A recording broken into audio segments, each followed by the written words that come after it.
Hello and welcome to a Bergkamp Wonderland. I'm Guna Gimli and tonight I'll be joined by, first up, all the way from rainy Cambridge, he's still my actual hero, it's Danny the GFP. How do, Danny?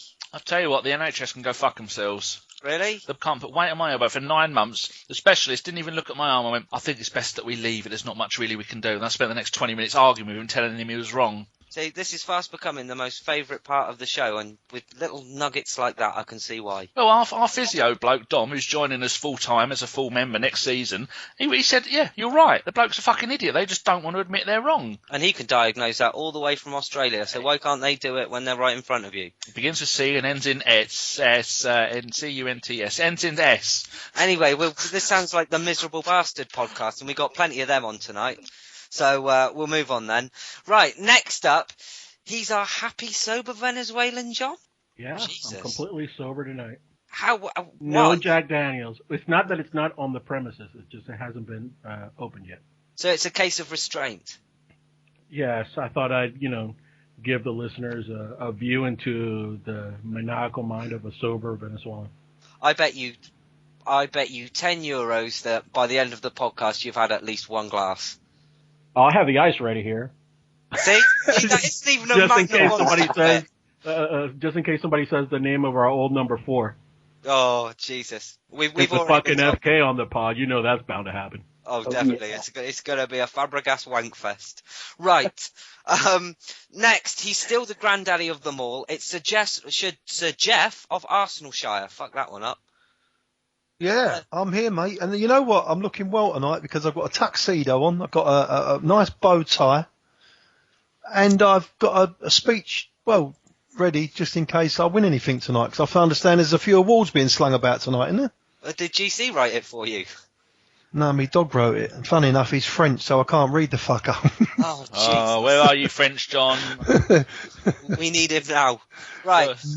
Next up, he was lost and now we found him again. I won't tell you where he was, but it involved Vaseline and a string of European call girls. It's Essex's sexual chocolate, FK. Good evening, how are you? It's been a long time. It has been a long time, but I am absolutely buzzing this week. I've watched the cup final every night. Can you blame me? No. You need to get out more. Honestly, Steve, this is it. This has been the week that we've been waiting for, and I am still on cloud 9. Boo-boo of the week, though. I've recorded the old FA Cup final live on the HD channels, and then I put the lock on it. Being a fucking smart ass, I turn around to my missus and I go, look, I put the lock on it, now I can't delete it. Push the delete button, gone. You know that if you go to settings and options, you can go and everything you've deleted is in there. I love you. Don't be gay, I told you about that. Okay. You can get all that porn that you thought you deleted now, can't you? Oh, no, don't use it for porn. No, it's got the real thing. I'm not. The missus maybe, not you. I was going to say I've got the laptop for that. Right. And finally, the man who provided those girls, it's Steve, Mr. Lord Hillwood. Hello there. How you doing, everybody? Another one that seems to be lost in obscurity, but it's lovely to have you back. It's like a voice from the past, that is. Well, now and again I have to make an appearance. Some of us do have day jobs, unlike some of you sloth-like individuals on here who don't get up till tea time in the afternoon and have your first joint. Great, but we should point out that although they haven't been on the pod, all of us speak continuously all day, every day, and that sometimes it never stops, does it? No, but it's mainly the C word and the string of vulgarity and sexist abuse. I have to, I know when Steve is writing in the WhatsApp group, I know not to have any beverages near me because I end up spitting them out because every time I just nearly piss myself laughing. He's one evil human being. His new moniker is going to be the Diaby of the podcast because he shows up for one show and then he fucks off for the next couple of months. Go see him. Oh, bless his soul. I've been smashed to pieces. So then, Gim, well with the show. Right then, we'll kick off tonight in the only way we know how. Gloat into the scum and the road to celebrating our first trophy in 9 years. I'm going to put this straight out to Geoff. What a day, G-Man. Oh, I'll tell you what, it was.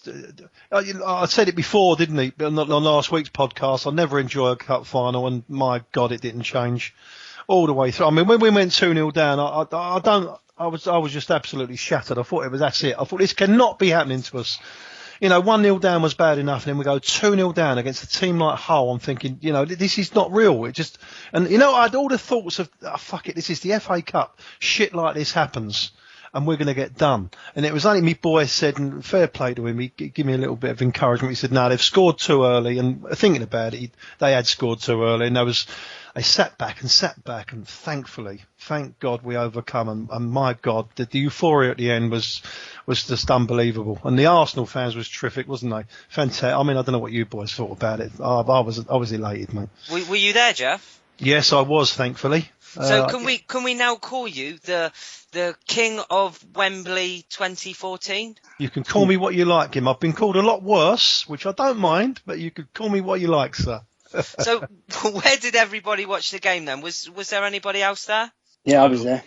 Fantastic. And what did you make of the atmosphere? Mental, Gim. I mean, at 2-0 down, like Geoff says, I thought it was some sort of nightmare. And you know what? It's funny, like, as we were 2-0 down, and as I just sort of kept looking up at the clock, I just kept thinking and picturing all those messages on Twitter that we've had over the years about Wenger out and how we've completely messed things up. And it's just funny how those things kind of happen. And then all of a sudden, when Santi scored the free kick, I thought, hang on, this is game on.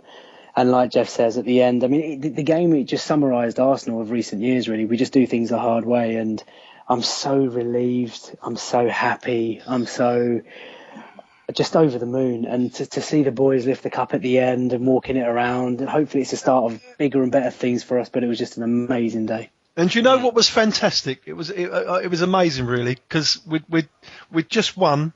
Right, and as the camera panned around the stadium, I saw my old mate Carnage in his Jester hat. It nearly brought tears to my eyes, mate, and he was like ecstatic, you know. I don't know whether you guys see it on the telly, but you remember that? You see it, Carnage? I do, yeah. People on the telly again.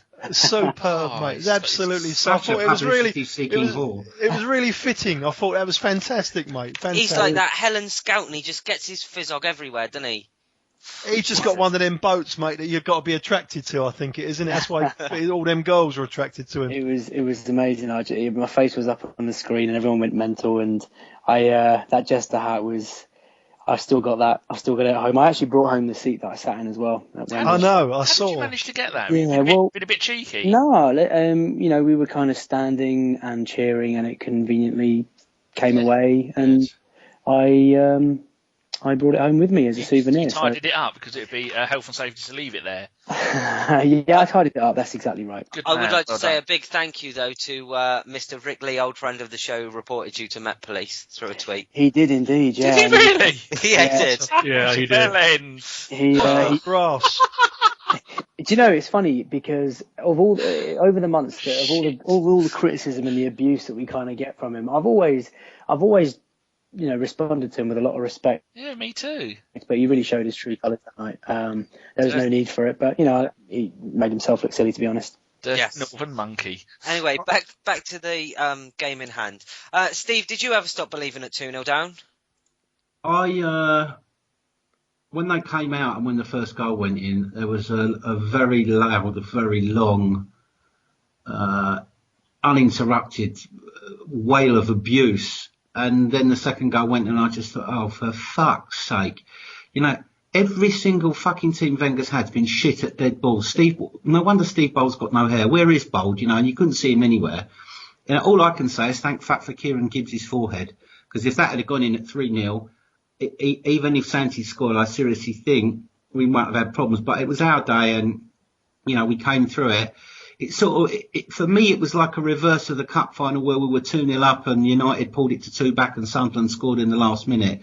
Same sort of anguish, just in different sort of order. And, there was still a lot of things there on the pitch which, I wasn't happy with. But, I'm glad we got that 9-year thing off of our back. I'm glad the players got a trophy. I'm glad for the fans more than anything else. And I think the relief and the enjoyment of fans around the world and the fans outside the stadium, the next day was marvellous, and it really just showed what a massive club Arsenal is and what a huge following we got. And those who were lucky enough to go and see it, I've been to a lot of cup finals. They must have had a fantastic day out. And people who took their children and people in tears at the end and all the rest of it. It is very emotional. Let me assure you, it's a lot more emotional when you go there and you lose. But, we won despite Lee Probert's best efforts to make sure we didn't, denying us at least 4 penalties, not sending Huddlestone off, not sending Livermore off. And really, to be honest, to overcome all that and win was brilliant. And, I think once the match was done and dusted and Podolski had soaked Wenger, the next day's party sort of ensured that it sort of became, an even bigger thing, really. And I feel we must talk, seeing as you're in Poland, Fabianski, the first Polish player to ever win an FA Cup. How was he received over there, and how did the Polish feel that Szczesny didn't get the chance to be the first player to win an FA Cup? Well, Gazeta Wyborcza, which is the main newspaper out here, were basically saying obviously Fabianski was the reason that Arsenal got to the cup final because he saved the penalties, and that he deserved a chance and that he was going. He wasn't going to renew his contract. And the latest rumour is he'll be signing for West Ham. And they were saying that it's pretty fair that Szczesny will have many more chances to win on, to play in finals playing with Arsenal.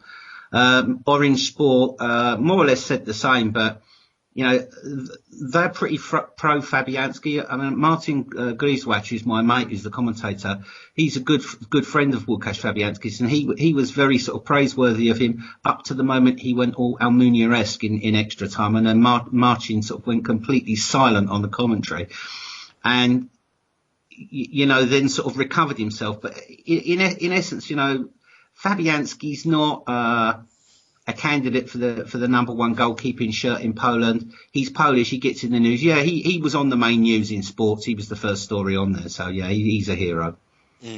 And John, over to you. What did you think of the goalkeeping selection on the day? Was it the right one, do you think? I mean, in certain respects, I agreed with it, but in others, I didn't. We talked here in the preview that. Szczesny is going to be the one that's going to stay with us for years to come, and what kind of message is that sending him? Not playing him in the final, but at the same time, Lucas is who got us there. So it was kind of hit and miss for me, the selection, but you can't complain. We came out winning the cup, and that's what matters. I think the other player we must talk about is Sagna. I think pretty much everybody knew that was going to be his last game for Arsenal, but he didn't stop giving up until the very last minute, did he, FK? No, he didn't, and that's one of the most incredible things about him. He's just been such a brilliant servant to the club. I've got no complaints, actually, because every time he's put on that red shirt, he's always given his best, and for years he was arguably the best right-back in the league, one of the best right-backs we've ever had, and on the day, he deserved it. And I don't know if you've seen footage from when the full-time whistle goes. There's a camera angle that kind of zooms into Wenger as he puts his arms in the air, but you see Sagna literally fall to his knees, head sort of up in towards the sky and eyes shut. You can see just how much it meant to him. And actually, if you look closer, you see Podolski, Rosicki and co run straight to Sagna, actually.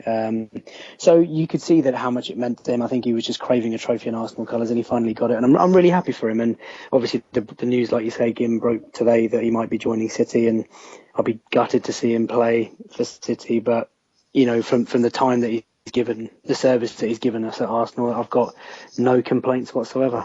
And Geoff, just to elaborate on that a little bit, how do we feel about Sagna? I mean, I think it was John and myself that in the last podcast basically said, if he went abroad, then he would be considered still an Arsenal cult hero, so to speak.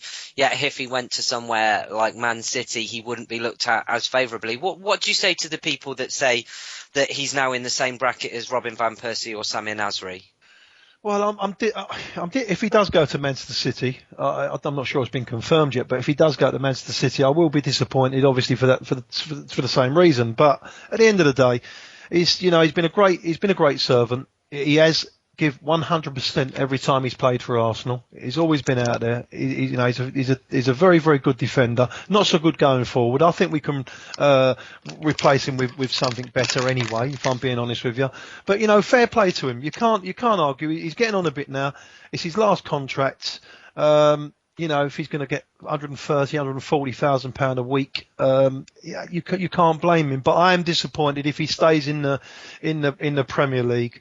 Then it takes a shine off of it, definitely. If he goes abroad, it won't be so bad. But it's not all over yet. No, definitely not. And Let's hope he stays, but it doesn't look promising, really, does it? We'll move on then, and we'll go to you, Danny. Was there a better player to score the winner than Aaron Ramsey? I mean, it's a bit of a fairy tale, isn't it? I mean, to go from leg break to the fans getting on his back. I mean, there was talk before the start of the season last year of loaning him out to maybe Fulham or some other Premier League team like that. To be a star this season, to score in the winner in an FA Cup final, surely it's got to be a dream for the lad, hasn't it? It was an absolute delight, and that was the one. But you just knew, well, you had a feeling in your water that he was definitely going to score, because he was just having so many shots. He looked like he was determined he was going to keep on doing it, keep getting those 3-point conversions until he eventually did score. As a player, that would be your dream season, to score those great goals. I mean, when I was doing for the awards, the best goals of the season, I think he had about 5 of them. And then to finish it off in style like that, and then imagine how up he is going to be. If he lives to 1,000 years old, he will never ever forget that day, and never be able to feel down, because all he has to do is just remember that moment where he scored the winning goal in the FA Cup final for the team that he's been at for so long. After his career looked at one point over and ruined, and then when he come back, people give him so much shit. I know most of us on here stood up for him. I think everybody on here said, yeah, just give the boy time, he'll come back, and he's come back better than we could ever have thought he would do. Yeah, I suppose that's one good thing on this podcast. I don't think there was ever anybody that actually slated him from mind anyway. I think there was a few people that said that, you know, he was having a bit of a bad time and that maybe a loan was needed, but, you know, it's not very often on this show from a certain few of us that we actually praise Wenger, but for the fact that he kept him on the Arsenal roster, gave him the games and gave him a chance to show what he can do, and to see what player we have now, I think you can only applaud the man. But we'll go over to Steve then, and I'll ask you the question, Steve. Charlie George, Alan Sunderland, and now Aaron Ramsey. Does he fall into that bracket, do you think? Yeah, it's very difficult to compare those 3 players. I wouldn't count Alan Sunderland in the same bracket as Charlie George or Aaron Ramsey, because Alan Sunderland was a forward. Alan Sunderland also was quite an abrasive character who had a lot of issues with his manager, whereas Aaron Ramsey didn't. Charlie George was just Charlie. If he didn't like what you told him, he told you to fuck off. He was a Holloway yob. He was the hero of every young kid who went up Highbury. He was probably one of the most amazing players I've ever seen. His vision, he could pick a game up by the scruff of his neck. He could run at people. He could see things other people couldn't see. He could pick people out. You know, the biggest crime of his career, I guess, was that he never really got many England caps. And a lot of that was down to Tottenham influencing the England selection at the time. And also him being a bit of a rough diamond, if you like, a bit of a George Best character. He did like a drink. He did like the Richards. And he did like going out. In fact, Don Howe actually had to have local constabulary remove him out of several Islington pubs on Friday nights to ensure he turned up to the game. But I think Aaron had a great season last season. He unfortunately got injured in the middle of it. I think there's a lot more still to come from him. I think he now is set up next season. He hasn't got the distraction of the World Cup, so he can get a full pre-season in. He can get a good rest. And, you know, he's got, if you like, the whole world in front of him. And I think what will do him a power of good is if Arsene Wenger goes out and buys a proper central defensive midfielder who can actually run faster than I can, who doesn't wear a wig, to play alongside him to get him the ball. Mm. And over to you, Geoff. Pretty much the same question as what I've asked to Steve. You know, like Steve said, it's very difficult, isn't it? But, you know, he'll go down in history. You know, he scored the winning goal for Arsenal. It's an exciting cup final. It was 2-0 down, come back, we won 3-2. And it'll definitely go down in the record books. That's no doubt about it. And will he come? You know, to be honest with you, I went for a stage with Aaron Ramsey when I did doubt he was ever going to make it at Arsenal in a Champions League, you know, a winning team that wins trophies, because he went through that terrible stage, didn't he? You know, for a little while. But fair play to him. He's worked really, really hard, and he's come back, and he looks like a world beater now. There's no doubt about it. He looks like a top quality player. To be fair, Geoff, Gim, Geoff's taken a lot of criticism about that, because I know a lot of people have come out and tried to, you know, criticise those who maybe criticised Ramsey in the past. But, you know, people get opinions on players wrong every now and again, and actually he has come back and he's worked so hard, and the boss has obviously worked him out on the right, and, you know, there's a lot of people that wrote him off. So it's just great to see him positive, great to see him taking games by the scruff of the neck, and great to see him scoring match-winning goals, and hopefully there's a lot more to come from him. And we'll go to John next. We've obviously talked about Ramsey, Fabianski, and Sagna. I mean, who for you were the other star performers on the day? On the day, I mean, for me, we talked about a little bit about that impromptu podcast we did. Sonogo, a bull in a china shop.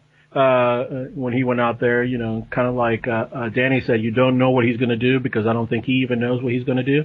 But he was involved in the positive play and turning that match around. The change of the system to 4-4-2 I think also helped. Arteta, I think, had a, above average match for him, considering all the shtick that we give him, or that I do at least. I think he performed pretty well on the day. Cazorla, obviously, with that goal, it wasn't all bad. It's just, I think, that first 10 minutes was Arsenal the last, few years. Horrible from set pieces, easy to score, when, being attacked from those set pieces. And then, I think the character of this team in particular, shone through. I wrote a blog for the website about Rambo today. And, the last line of the blog says, Rambo did what the likes of Sask and RVP had failed to do, lead the club to a trophy. And with, quote unquote better players, we haven't gotten to this stage before. And I think that's a testament to the character of this team. And we should stick with traditions and do an Ozil watch. Danny, what did you make of Ozil on the day? I mean, his first major final for us. Did he shine? I think sometimes it's hard to say whether Ozil has shined or not because you're not sure whether if he was a selfish player, you could go out and you could say, oh, he's had a rubbish game because he's a selfish player, but he's not. He put so much of his time and effort and passion and skills to make other players look good, to make the games tick. Other people may look at him and go, oh, he's had a shit game. He didn't score. He didn't get any assists. But what you need to do, you need to watch him for the whole 2 hours and watch everything that he did.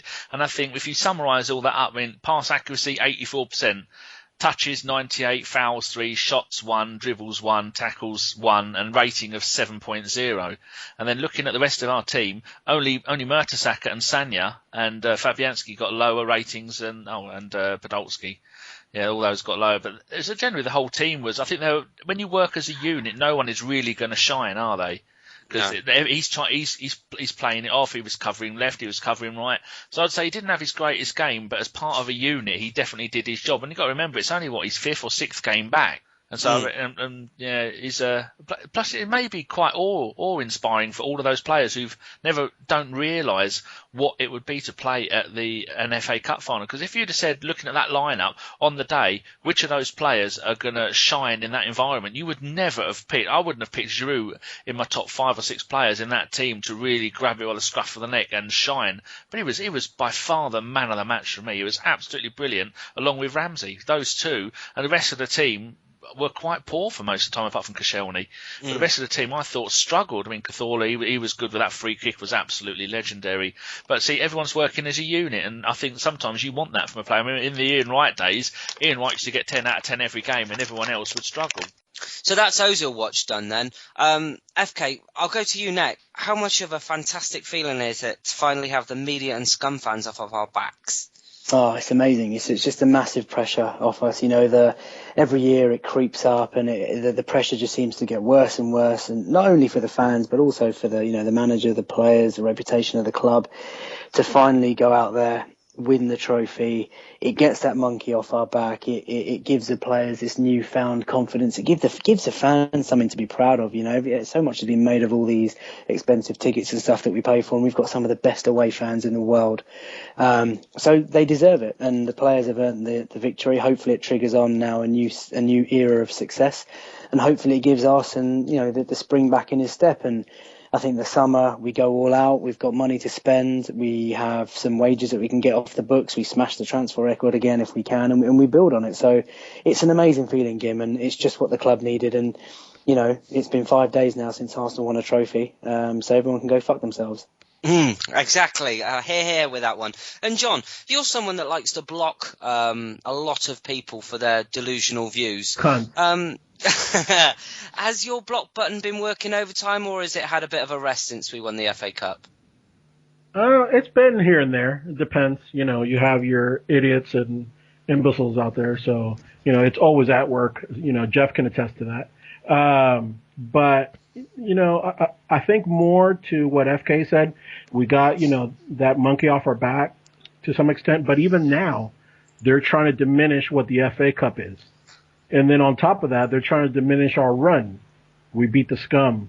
We beat Everton. We beat Liverpool.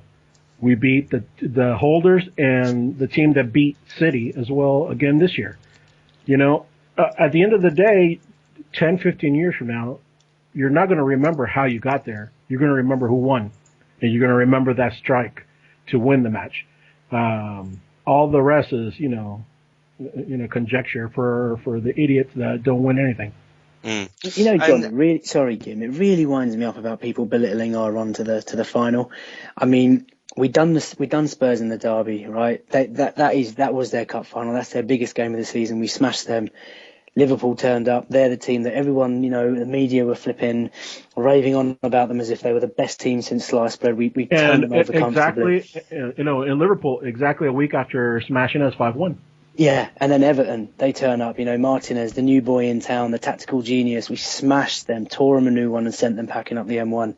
And then, Wigan, I know they're a championship team, but they did City, and they're the current holders. I mean, what? I know I've missed out Coventry there, but what more do you expect? We've beaten some tough teams. We've got to the final. We've done it. I couldn't give a fuck what anybody says. We are the FA Cup winners. I don't swear so much. Don't know why I'm swearing. And a little piece of trivia for you all. Does anybody remember the last time a team in the FA Cup went on to win it from 2-0 down? 1966. 1966. And what was the last thing to happen in 1966 of any relevance to England? 3 lines on a shirt. So, dream on, that won't be happening. Geoff, we'll go over to you next, and you're a man with just more Twitter followers than any of us could even buy. What's been the mood on Twitter after the FA Cup final win? I mean, you're in a better place to judge than any of us because you see such a wide spectrum of Arsenal fans.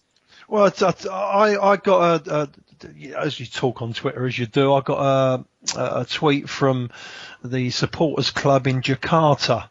And they tweeted me a photograph, and I retweeted that. And after that, I got hundreds and hundreds of people from all over the world, all over the globe, everywhere, honestly.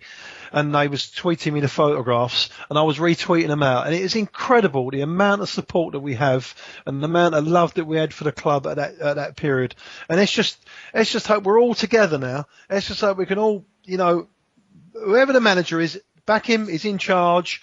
Back the players, and we'll really push on there for next season. But the love, it was fantastic on Twitter, and it was obviously because it's the first trophy we've won since Twitter, came about. So it was a new experience for us, and I think it was fantastic. It was great fun. And other side of the coin, I know we touched on this briefly on our pre-FA Cup win podcast that we posted on Sunday, but there's been lots of beration from the scum, FA Cup not a real trophy, all that kind of bollocks. Steve, I don't think you're actually any better of a man to comment on this because we all know that you hate the scum. So give it to them, both barrels, please. Well, Middlesex are always very selective with their memory. I mean, when they won the Mickey Mouse Cup, they celebrated as if they just won the treble. And, there was a lot of comments by them, but, it's a fine old Arsenal tradition. When we win the FA Cup, one of the players goes on the town hall balcony and sings, "My old man said, being a Tottenham fan, fuck off, bollocks, you're a cunt." The last one that did it was Ray Parlour. And Jack Wilshere just followed in the tradition with a slightly newer version of the song. And I think, at the end of the day, if you haven't won the league for 53 years, if your ground's a shithole and you burn your own fucking borough down and your team are fucking shite, you sell the best player in the Premier League and then proceed to waste the money, and which leads to us certain Ozil, you get everything you fucking deserve. So I hope it fucking hurts. Look forward to more of the same. Look forward to being in our shadow for another at least 50 years because you're shit and you always fucking will be. And can I make one point? I hope we finish above them again this year in the league because that will be 2 fucking decades where they haven't finished above us. 2 decades. Think of that. We actually had a decade of them not beating us in the league already.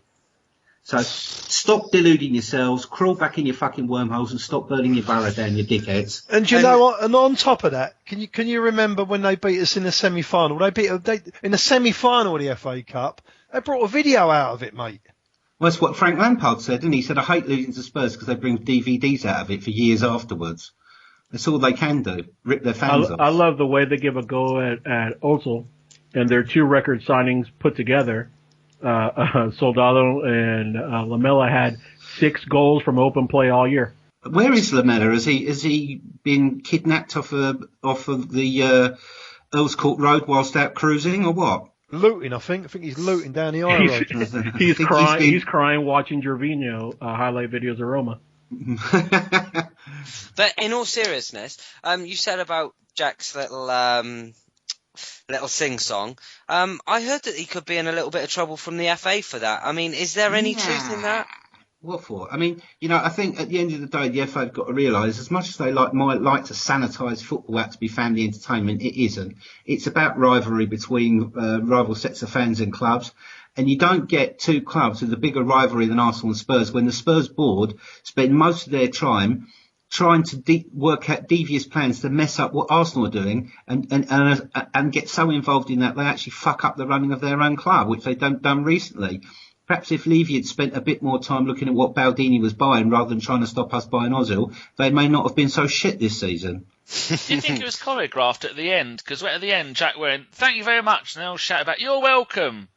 Did they say beforehand, "I'm going to say this now, you say I'm welcome"? Nah, because it was live. I was That's watching it thought, on. Yeah, just seemed in you. That's it. That's how the song You're goes. welcome. Yeah, but that's how the song goes, Danny. Oh, it's got "You're welcome" at the end. Yeah. Okay, so we'll end this. We'll Okay. end the first part of the podcast, and I will just say to you, what do we think of Tottenham? Shit. Yeah. What do we think of shit? Wonderful. Thank you very much.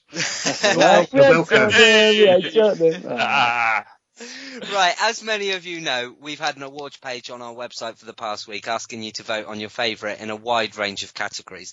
So now we're going to hand out some of the awards. Danny, you're there waiting with various chocolate bars for the winners in envelopes as well, ready to send them out in the last post. I'm keeping them warm in FK's underpants.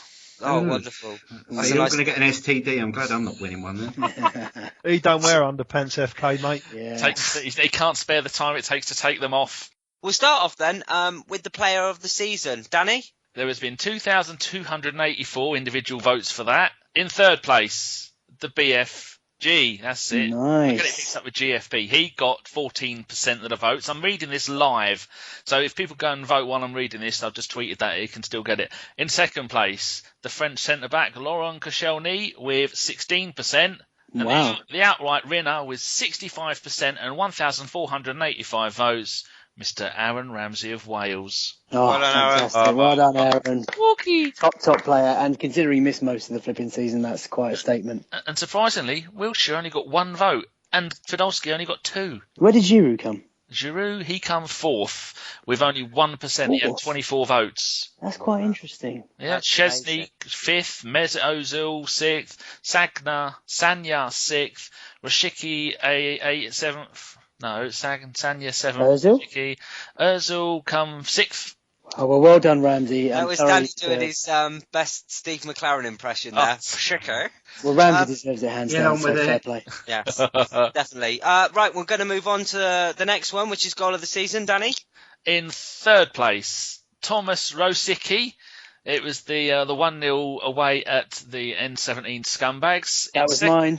Yeah. In second place was Aaron Ramsey's winner in the FA Cup final. I don't know if anybody remembers that. It was quite a good game and quite a good goal. But with 71% was Sir Jack of Wiltshire. That's fantastic. Well done, Jack. Well done, So- Jack. 2,127 people voted for that. See, I think that's quite interesting that Jack Wilshere only got like 24 votes on the player of the season, Yes. yet he got the goal of the Yeah, season. that's why I thought he'd get more. Yeah, which is quite amazing. Right, we'll move on then, and to game of the season. In third place, Arsenal 2, Liverpool 0, and that was in the Premier League. That got 6% of the votes. And in second place, Arsenal 2, Napoli 0, which I'm surprised with.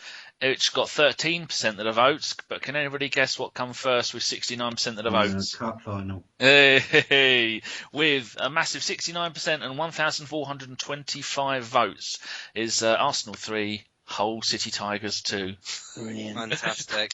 I know they shouldn't be changing their names, but someone put a document out that for the draw for the FA Cup next season, they are in as Hull City Tigers, which I think is disgraceful. They should not be known as that, and if the owner has any sense, he won't do it. But didn't the owner say that he would pull out on buying the club and he just let it rot if he didn't? Can we get back to the awards? All right, next category, Mr. Gimli. Right, have you ever seen a better award than this? Best hair of the season. In last place, I'm very sad to hear, was Gideon Zelalem. Although he got 7 votes, he counts as 0%, which is very, very sad. And I'm quiet. But strangely enough, Brandon Ormond Otwell, who none of us would even know what shade of human being he is, let alone what his hair is like, he got 28 votes. Jesus. Anyway, third place, Aaron Ramsey with 9%. Second place, Olivier Giroud with 32%. And closely nipping him to the post is the man with the Lego hair, Mikel Arteta, with 36% of the votes. Oh, well done, Mikel. Well done, Mikel. At least he can excel at one thing this season because it isn't being a footballer. He sacrificed his career for us, and now Sacrificed his syrup. Now we get to the nitty gritty. Yes, the which nitty. Which is the best pro guest of the season. This is the closest one of all of them. Third place, Jan Argafiortov with 16%. Then Andrew from Arsblog with 20%, but winning Amy Lawrence. Well done, Amy. Well done, Absolutely Amy. brilliant. Well done, Amy. Love to get Well her. done. She was superb, yeah. I voted Amy as well. Yeah, so did I. I voted Hillier because I voted thought Hillier was a different I voted class. Crossy. Yeah. I voted Hillier, but that's because of my love for DMs.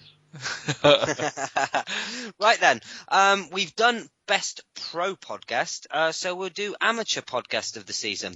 This one, I went through everybody. To qualify for this, you had to have been a guest on an entire podcast, not just the ones who were kind enough to help us out at Christmas. Bottom was Ian, who did the ZLM song. And then Colin. No. And then Colin comes second from bottom. It's nice to see that the only woman in the thing was Ava, and she come fifth. Well done, Ava. Well done, Ava. She's quality. Only 3 votes behind the other Geoff, who come fourth. Third place was Daniel Cowan with 15%. nice. Second place is the BSM's very own Highbury Harold with 16%. But the nice, runaway winner with 22%, Stokes! Oh, well played, Stokesy. Well done, Stokesy. Yes, I think we should. He's probably out murdering a prostitute to celebrate as we speak. We should all take this moment to thank all the listeners for not voting for Daniel Cowan, who promised us a picture of his penis if he won. So I think we're all united in the fact that we didn't want to see that. I voted for Daniel. I think I voted for the other Geoff, but Ava, I didn't even know well. Ava, the other Geoff, and Stokes are probably my three that I liked on there. But hopefully we're going to get Andrew PR, who come 9th. We're going to get him on a little bit more next season, and the History Boys hopefully going to get them, or maybe do a summer one with them. And Aaron Savage, will no doubt we'll see him again soon. And yeah, I'm sure there's plenty more that will want to come on. And Little Will, although he's had a little bit of a falling out with GC, he said he was honoured to be still included in the list, because we all have a little bit of Will. No, we like Will. It's We just do. Gav being so fucking argumentative with everybody. He said he's going to give him a right tickle. Yeah, get on with it. My advice would be put a pad on. Right. Ooh. Right. Next up. Text him. He's laughing. Next up, we're going to do cunt of the season, Danny. Oh, right, we're skipping the one. I see why you've done that. Okay, this is all allegedly, and we didn't have room, but this is all allegedly from a parallel universe. So, we had 17 lists of people on this. Only 6 people voted for Mickey Hazard, who's I think he's a North London taxi driver.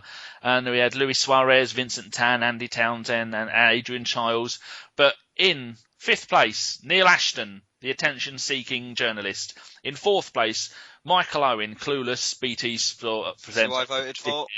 Monotone twat. In third place, the Ginger Warrior himself, a legend in his own lunchbox, Adrian Durham. Second place, Piers Morgan, horrible human being in a parallel universe, or allegedly. Thank you. You horrible shit-faced otter tosser.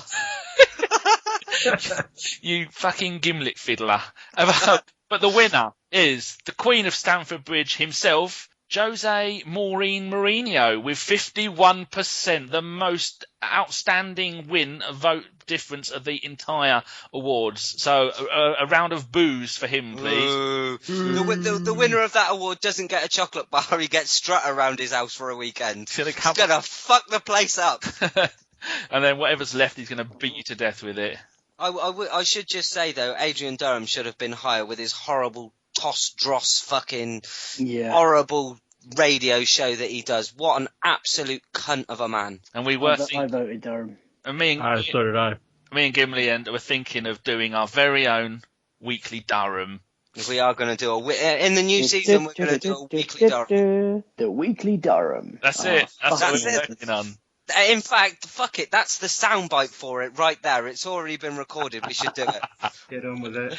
Right, we'll move on then, because the grumpy one has spoken. Best blogger of the season. Now, this one, we've got to, first of all, have an apology to. We wanted to have 30 people on this. I think I had a list of about 30 people.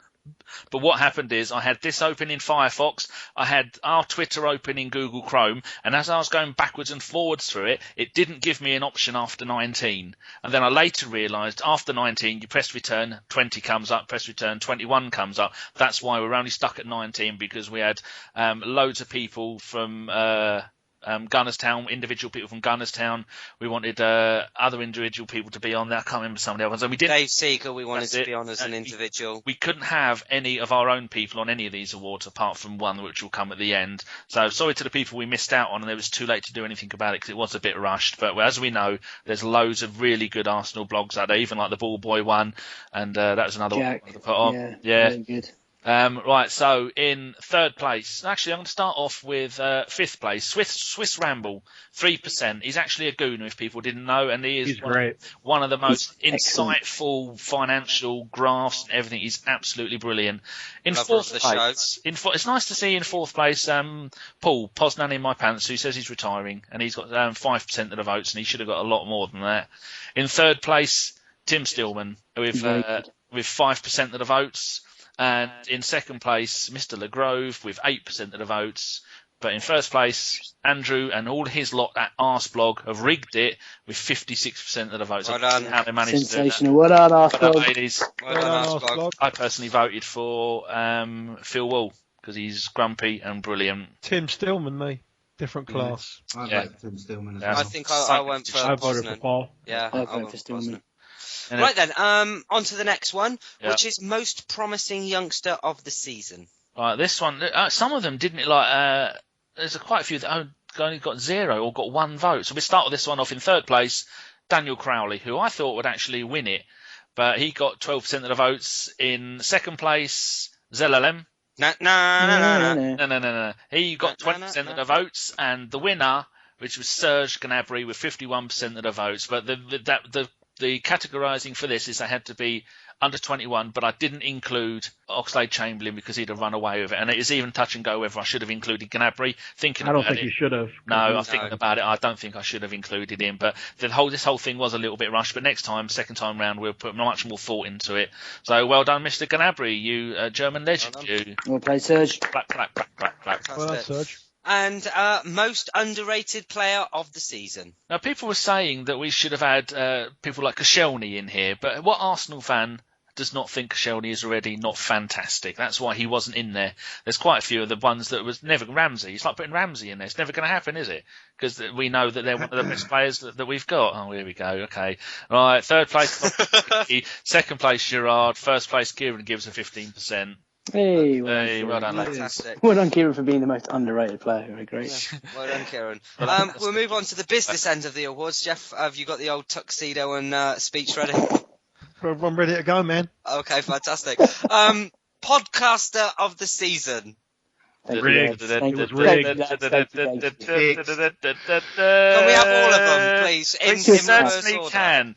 The wooden spoon goes to Chris, but as he's only just joined the podcast, that doesn't really count. So, in bottom of the league, that nobody likes him and he don't care. Stevie Lord Hillwood. Well done, Steve. Fuck you all very much. He got Now we know why he's fucking coughing, you cunt. he got 33 votes. Now, he employs more than 33 people. So I don't know what the fuck is going on with Poland. You should be ashamed. He could have easily rigged that and come first. Couldn't In win ninth- Eurovision, couldn't win a piss up in a brewery. Some just don't see the podcasting game as a need to be popular or to have a popularity contest. Some of us just enjoy doing it. Yeah, but if you would have won, you'd be standing on the table, start bollock naked, screaming at the top of the voice, "I am the man!" There'd be another bar on fire in Poland. Right, ninth place. Again, this doesn't really count because Raj has only just joined us. 8th place, Dom. Spoke to him this afternoon. He's delighted that all these people are going to be full members next season. God, that sounds a little bit too organised, doesn't it?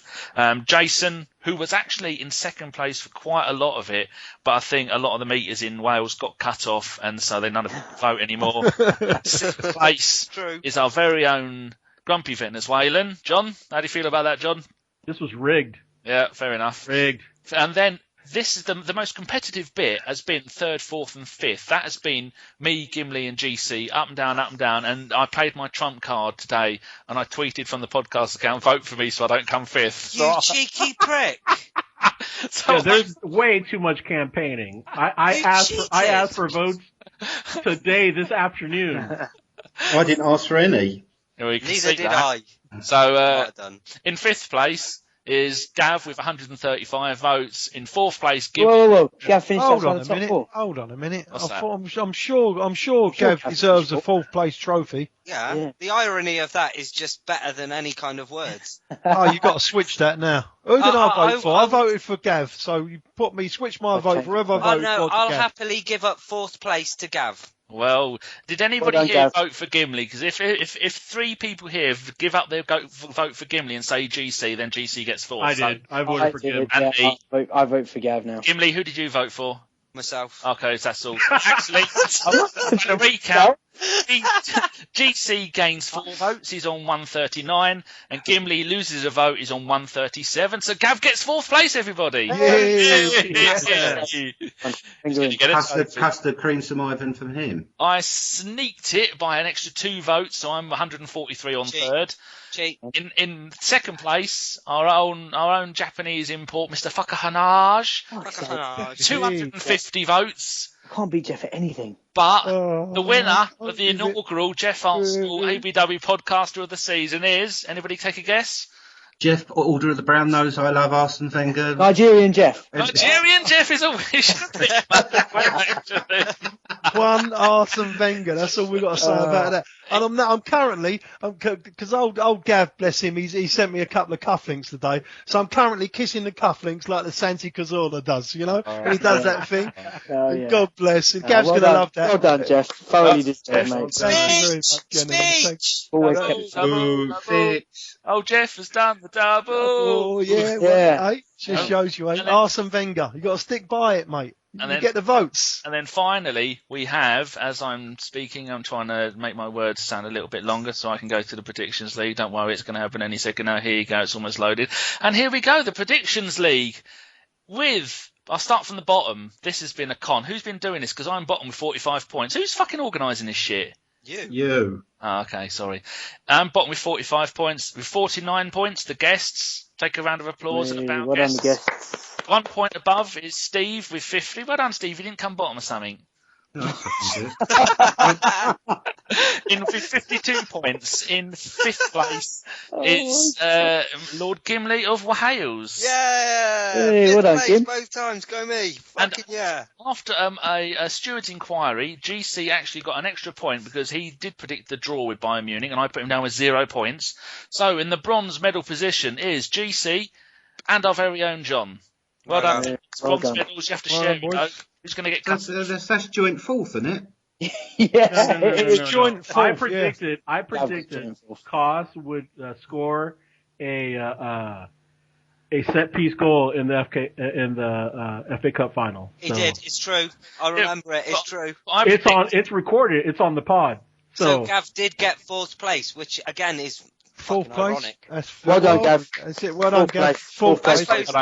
I suppose he's now fully qualified to tell us if it's actually a trophy or not. 4th place trophy. Lovely. So John gets an extra half point for doing that because he did predict it.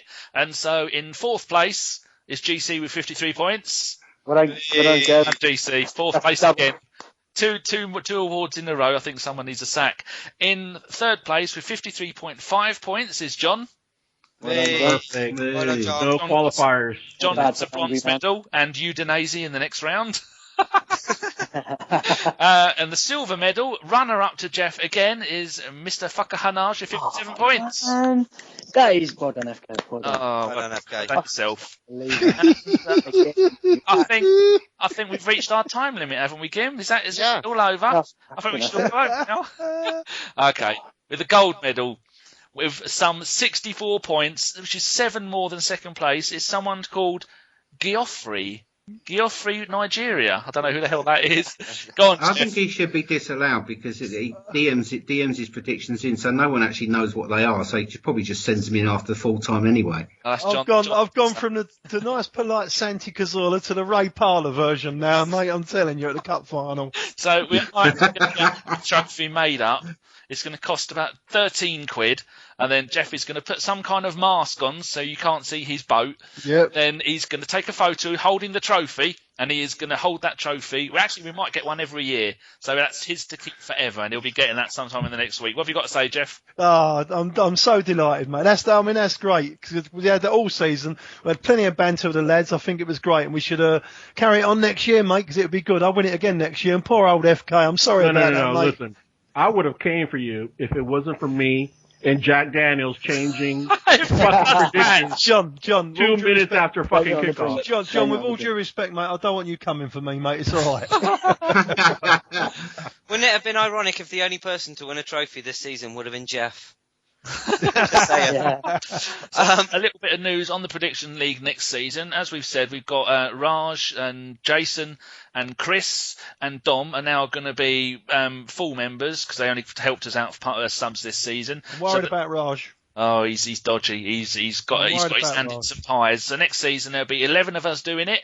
Then we're going to have another one for the guests. And then we're going to have a 13th one. The 13th man is going to be you, the listeners. Every week we're going to tweet, and one of the listeners will ask a question, and then one of the listeners will get a chance to do the prediction, and it'll be a different listener for every single one. So it won't be as it is at the moment for the guests. It'll be a separate one for 13th man, you, the listeners, you cheeky monkeys. And if you win it, I will buy every single one of you a trophy.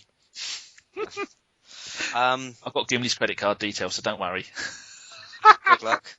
That'll fucking bounce higher than you will. That was an ABW end of season award ceremony. Your Yorkies, Kit Kats and Lion Bars are all in the post to the winners, and we wish you a massive congratulations. Also, a massive congratulations to all of you who voted and chose to leave GC in 4th place Podder of the Year category. As I've already said, I think that's quite ironic. And seeing as we're approaching the end of the show, we'll finish it off with some shout-outs. FK, can I go to you first, please? Yeah, I've got 2. I've got one who is Danielle Bird, so she's Danielle_Bird, big gooner, living in Ireland, and she loves the podcast. And my second one is to a very good mate of mine, Daniel Cutts. He's at journo_slash. He works for one of the tabloids as a journalist, and he's broken some good news over the last few months. So Daniel Cutts, journo_slash. Fantastic. Steve, next, please. Yeah, my shout out goes to CE Guna, who has been going mad at recent results and games and ended up falling over seats and smashing his elbows up, cutting his legs and knees. And to all the chaps who were in the Bank of Friendship on Cup Final Day celebrating. So you can find him at CE Guna. Fantastic. Thank you very much. Geoff? I've got one great big shout out to all those lovely people that care to follow me on Twitter, and even the ones that don't, and I get abuse from, because it's been a funny old season. I've been on the ropes a few times, but listen, thanks very much for everyone that's just carried on believing in me, so to speak. And obviously you guys, you a great shout out to you guys, because it's been a fantastic podcast all season, and thank you for that. Cheers, Geoff. It's been an absolute pleasure to record with all of you boys. John, next. My shout out is to a guy that's going to be joining us next season. Jason Davies 71. Jace, as we all know him. He couldn't be with us tonight because he has a big fish ready and hooked on the line. So, as we refer to in the WhatsApp group as a moof. Steve, what's a moof? I think that's what you lot term them as mums you wouldn't like to fuck. Or is that an elephant? I don't know. I could make a joke there, but I'm not going to. Right, who have we got left? Danny?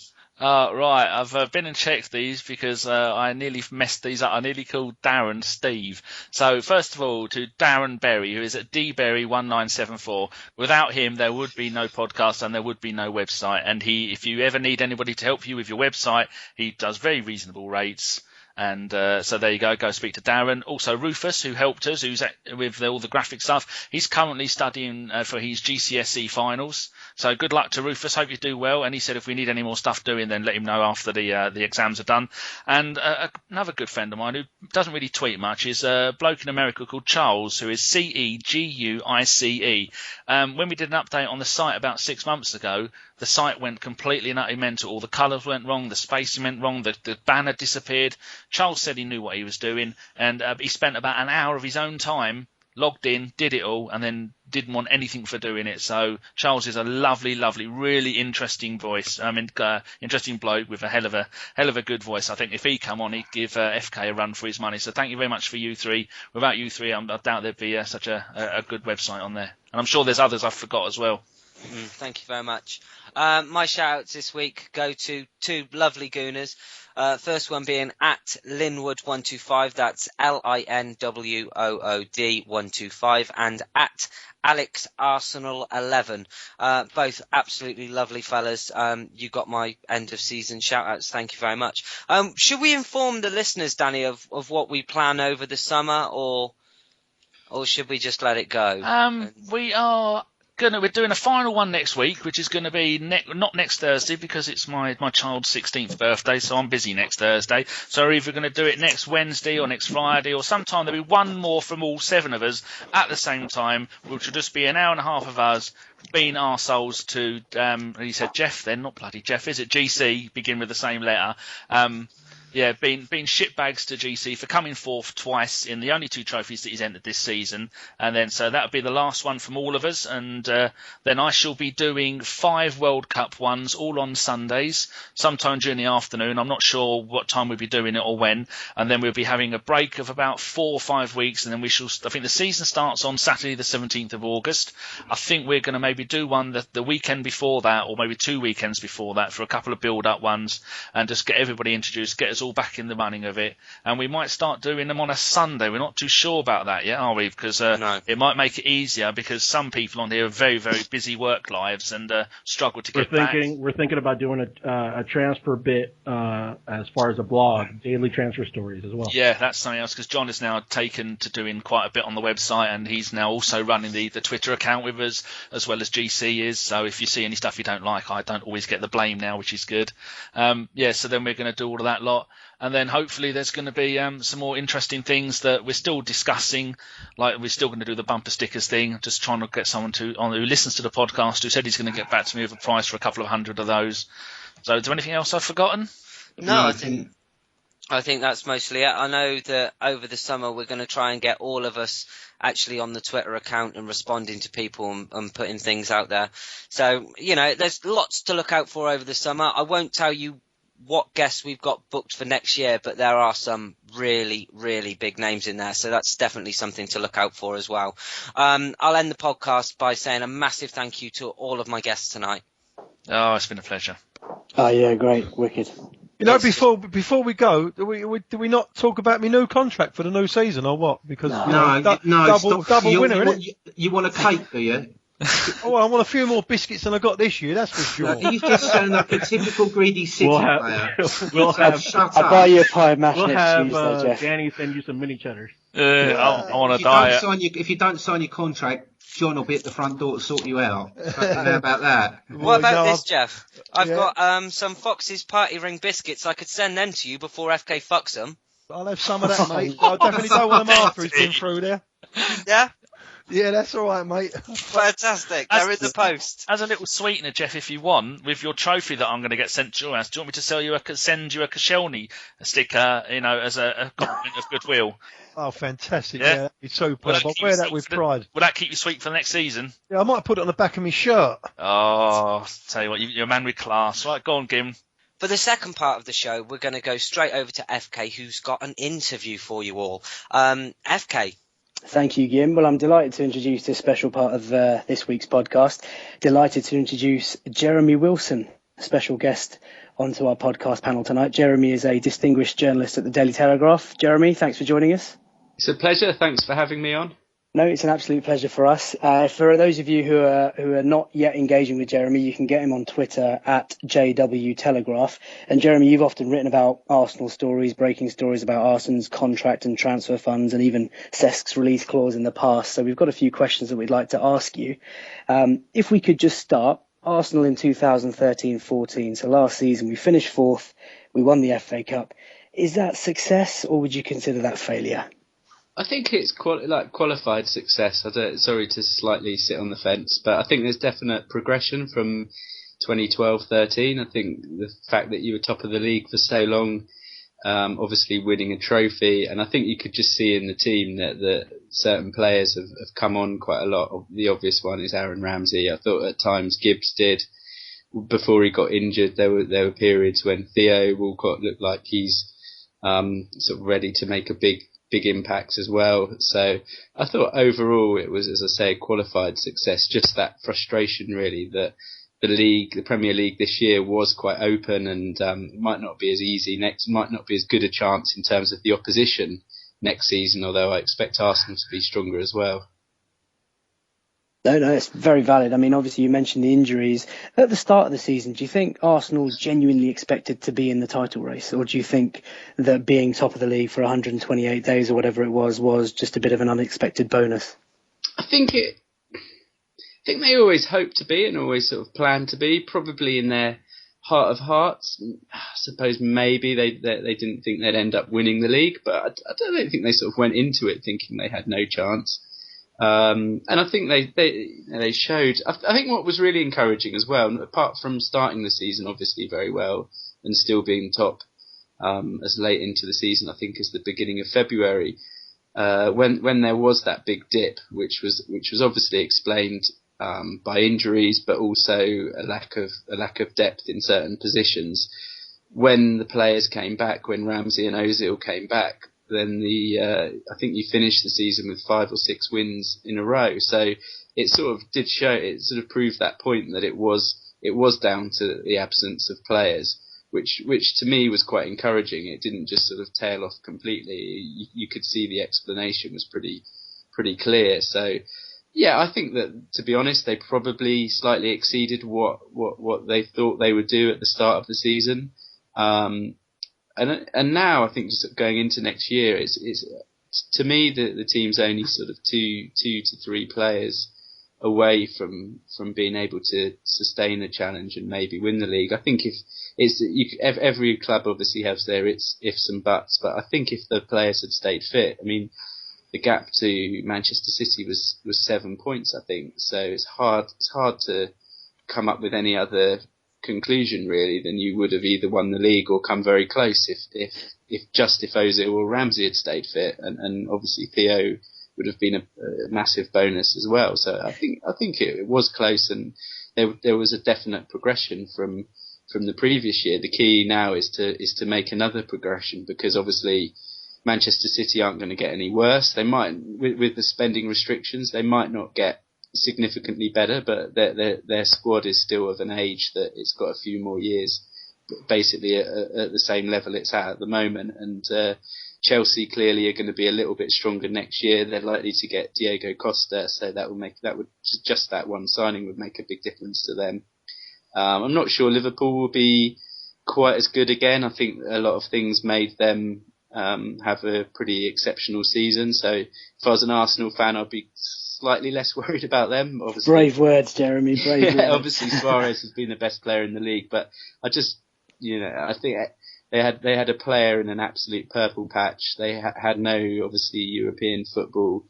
Got on a real roll. I'm just not sure. I just think that they've got some inherent issues that are going to make it hard for them to sustain challenges year on year in the way that Arsenal could, and the way obviously you'd expect Chelsea and Manchester City to, and clearly Man United are going to be stronger as well. So sure, it'll be an interesting season, but I think Arsenal have got a good chance. Absolutely. I mean, we'll touch upon transfers shortly, but I think that's where a lot of the frustration stems from for Arsenal fans, that we were top come the new year. We went into January. Arsenal could have bought players. In your opinion, or maybe from what you've heard, why do you think Arsene didn't add anyone in January? Yeah, it's a good question. I think that there's sort of two reasons really. The first is that obviously he is just the availability and the positions that he wanted. So he knows he's not daft. He knows that a striker and a central midfielder. That's why he bid last summer. He tried to get Gustavo and Lars Bender. He's inquired after Martinez in the last few weeks, and up front. We all know he tried to get Suarez, and there was certainly a bid at one stage for Higuain, and he dropped out when the fee got higher. So that he knows that they're the two positions really that the squad needed. But it's just, I think the first issue in January is just availability of players, because to get the player that he wanted, or the quality of player that he needed in that as a striker. I mean, you tell me who was out there and available. I just don't think there was anyone who's sort of, okay, Giroud has his limitations, but I can't think of anyone who was available in January who's a better striker than him. So that was part of the problem. And then he obviously did identify Julian Draxler, who he thought, I don't think realistically he was going to become a striker this season. There's obviously this theory that he could develop into one. But he was obviously going to come if he'd have been signed as an extra wide player, an extra attacking option. And the money was just in the end he decided that it wasn't worth the money. He wasn't worth the money. And I was writing stories at the time.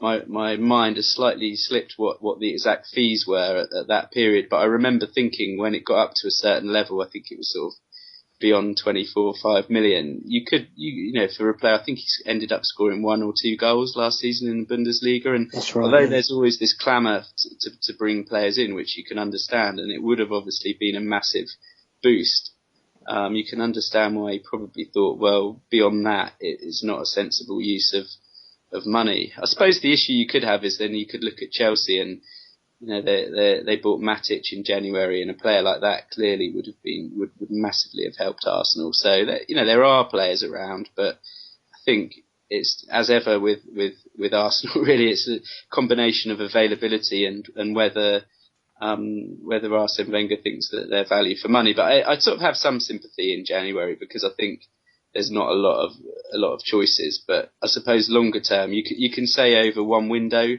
you can understand why something won't happen, but where I sort of have an issue with their transfer policy is that it was 2 years ago that Van Persie was sold, and I just don't think he's been replaced. And you've had 4 windows to go at to do that, and I think there you can see that there is a bit more of a problem, because you can have one window where there's just nobody available, but 4 windows, and especially last summer.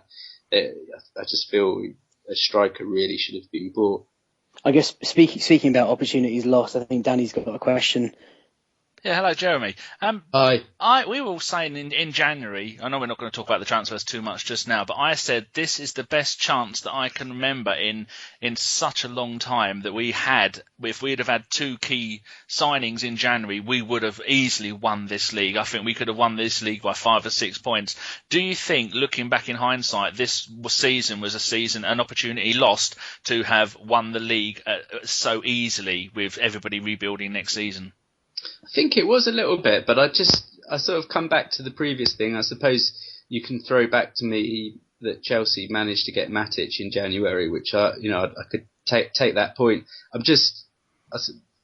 What you say is completely true. I just don't know whether those players that would have made the difference were there. I'm not sure who they could have got out of a big European club in January that would have come in. I mean, it's everybody for their own reasons is going for different things, and it's just always a very difficult time to get players out of clubs. So yeah, if they could have got one or two players, absolutely, it was there for the taking this year. I mean, as we saw the way Liverpool nearly did it, there's no reason why Arsenal couldn't have done that. But I sort of come back to that, the issue of availability. I'm just not sure whether those players that would have made the difference were available in January.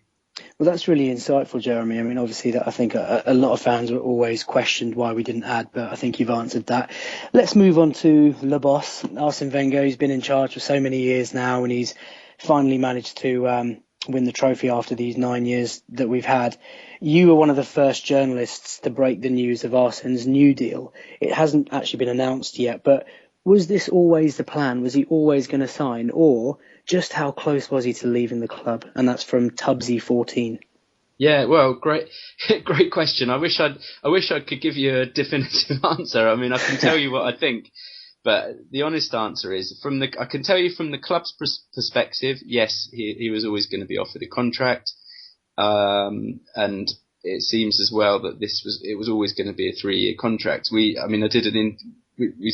Myself and John Cross did an interview with Stan Kroenke in about October time, and he was pretty clear that he would be offered a contract then. And there's even when there was a dip, there was nothing from the sort of board and the people we speak to that suggested anything other than he would be fully backed. I don't have any reason to think that their faith in him was ever wavered at all, and that they were ever looking, or ever wanted to go down a different road. And their sort of belief in the philosophy that the club have had and this sort of plan that they've had that they think will come to fruition really from 2014 when all the new commercial deals kick in, and the feeling that all the hard years of going to the Emirates would pay off from this year onwards.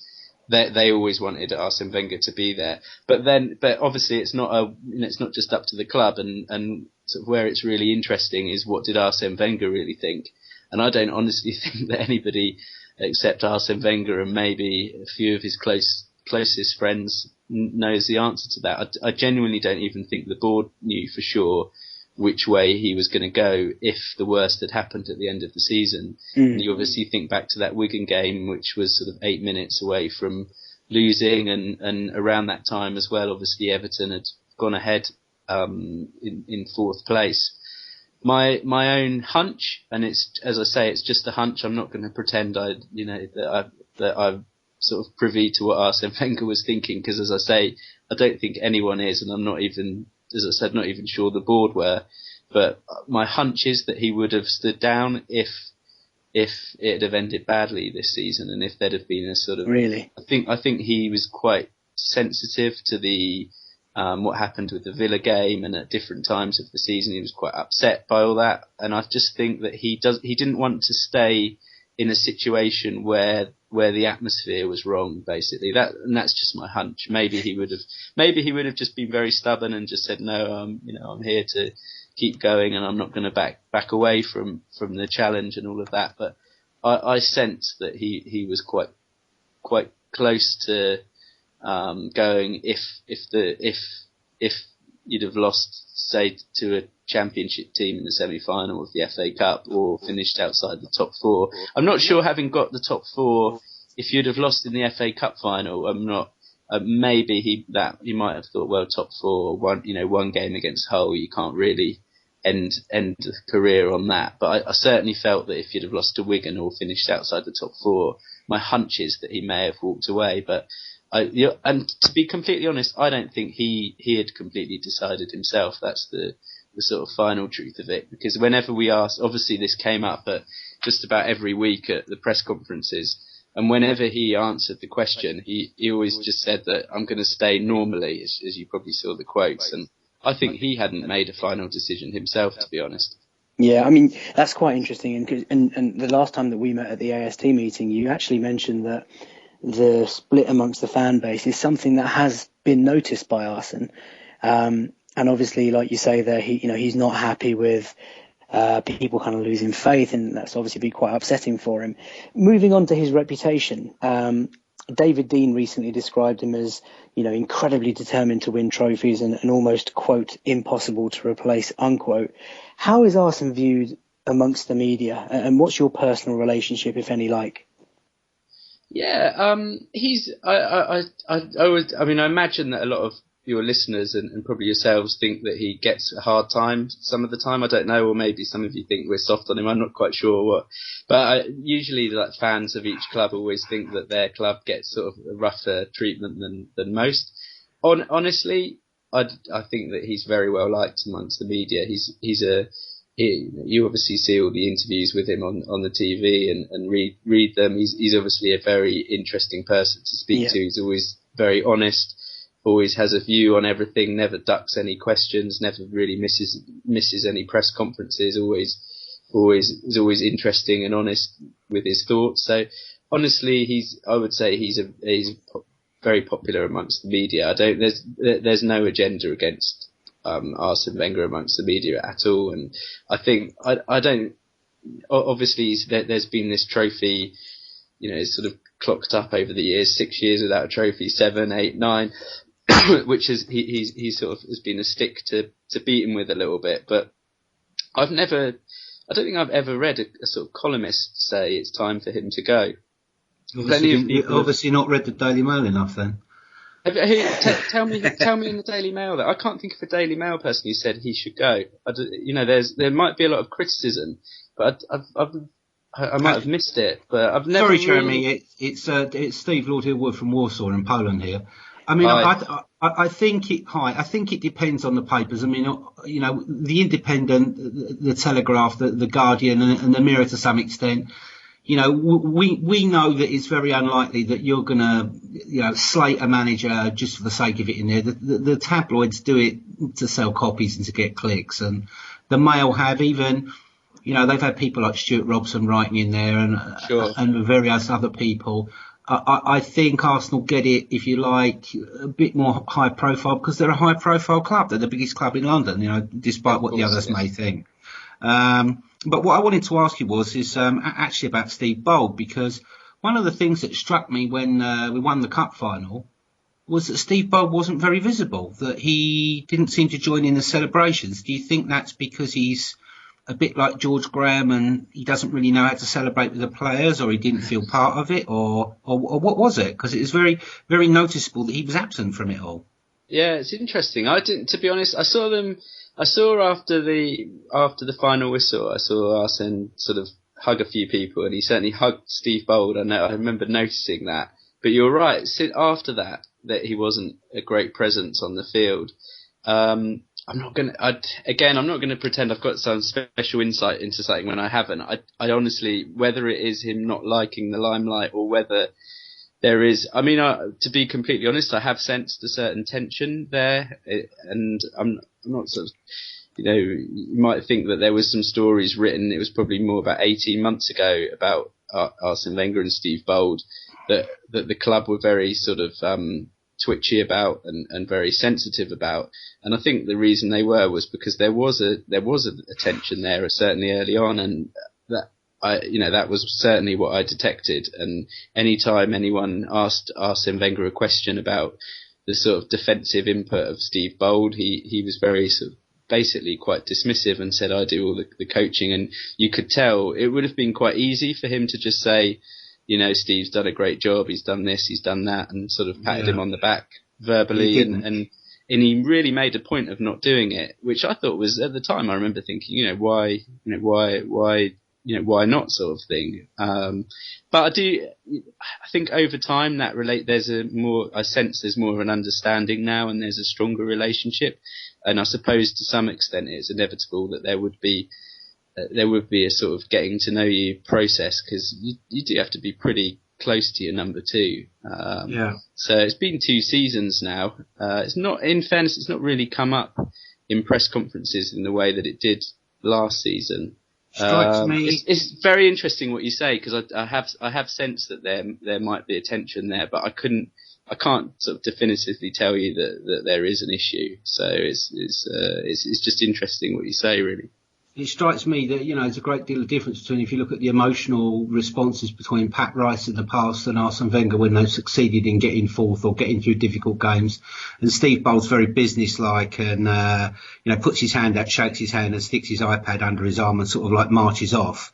And never speaks to the press, very rarely ever says anything. I know that he was involved in a fracas with Song, and that led to Song being removed from the club. There was also rumours about him being linked with, I think, Stoke and even a West Brom job. Yeah. I spoke to someone at the club about it, and they were sort of fairly dismissive of that this week. I mean, it would, unless I know the West Brom one was linking him more to be head coach, or but to go as a number 2 sort of to Stoke or something like that would seem, you could only conclude from that there was some issue in his relationship with Arsene Wenger, because it would, be a backward step, really. I think my sense of it, as I say, is that they have a decent working relationship now, but it's not perhaps the same, as you say, as it was with Pat Rice or with Boro Primorac, the other first team coach who's been with Wenger obviously for decades, really. So I think there is a difference in that relationship, and it is a very interesting one to sort of watch. But I mean, Arsene Wenger's, some of you probably saw that ITV interview with him before the cup final. That was very interesting, and it was interesting what he said about how he takes all the sessions, how he doesn't delegate at all. Yeah, because certainly at the start he did give Steve Bold a bit of freedom to do a bit of coaching, but that seemed to stop very quickly. Well, I think the evidence that it hasn't taken place was in the first 10 minutes of the cup, but we don't need to go back over that. Well, that's still very interesting. I mean, hopefully Steve Bold will stay. I think if we now move on to looking forward to next season, Jeremy, I think Ivan Gazidis came out after the trophy parade and said that, from literally the next day, we go again and we build for next season. We want to go on and win the title. So if we're looking at transfers, I mean, let's focus on outgoings first. I mean, one would assume Kim Källström's loan is going to come to an end and he won't get a deal. Nicholas Bentner, his contract is up for expiry. And of course, today the news breaking that Bacary Sagna could be close to a move to another Premier League side. First of all, what are your thoughts on Bacary Sagna leaving? And secondly, do you envisage anybody else going? I mean, Arsene's Army on Twitter has asked if you think Podolski or Vermaelen might go. Yeah, I think it's pretty certain. Obviously, the obvious ones is Källström and Bentner. Bentner seems to have, you'd have thought he'd left years ago, but it really has come this summer. Obviously it looks like Sagna and Fabianski will go. I think it's Vermaelen. I think there's a fairly strong possibility, just because I think if he goes to Arsene Wenger and says that, look, I want to be playing regularly, Arsene Wenger historically has been quite sort of sensitive to that and quite willing to let a player who he obviously likes a lot and respects a lot, who's in the sort of prime years of his career, he's quite sympathetic to those situations. So I think it would depend on Arsenal getting a player in first, but I think he would, I could see that developing. Obviously, if he has problems finding a centre back, then it might not happen. But I think if he could find a solution, then he would try and help Thomas Vermaelen. So I think that is possible. Podolski is a really interesting one, because you don't have to. It's obvious that Arsene Wenger has some issues with his sort of work rate or ability to get through 90 minutes of a game, but equally that he thinks that he's a brilliant finisher, probably the best finisher at the club. I think if he could have got Julian Draxler in, then you would have thought that Podolski is likely to leave.